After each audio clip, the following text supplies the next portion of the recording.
ଏହି ତିନୋଟି ଲକ୍ଷଣ ଦେଖି ସ୍ତ୍ରୀ କରନ୍ତୁ। ଚାଣକ୍ୟଙ୍କ ଅନୁସାରେ ଏହି ପ୍ରକାର ମହିଳାଙ୍କୁ ବିବାହ କଲେ ଭାଗ୍ୟ ପରିବର୍ତ୍ତନ ହୋଇଥାଏ। ଧାର୍ମିକ ସ୍ତ୍ରୀଙ୍କୁ ବିବାହ କରୁଥିବା ଲୋକର ଭାଗ୍ୟ ଖୋଲିଯାଏ। ଏପରି ସ୍ତ୍ରୀ ଯେଉଁ ଘରକୁ ଯାଏ ସେ ଘରେ ଉନ୍ନତି ହୁଏ। ଯେଉଁ ସ୍ତ୍ରୀ ବୟସ୍କ ଓ ସାନମାନଙ୍କୁ ସମ୍ମାନ ଦିଏ ଏପରି ଘରେ ସୁଖ ସମୃଦ୍ଧି ରହେ।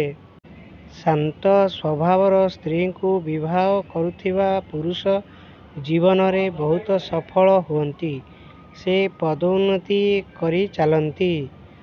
ଜଣେ ବ୍ୟକ୍ତି ଯଦି ଚାଣକ୍ୟଙ୍କ ନୀତି ଜୀବନରେ ଅନୁସରଣ କରେ ସେ କେବେ ବି ବିଫଳ ହେବ ନାହିଁ।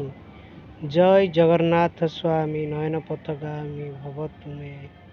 ବାଟ ଚାଲୁ ଚାଲୁ ସରିଗଲା କେବେ ପାରିଲିନି ଟିକେ ଜାଣି।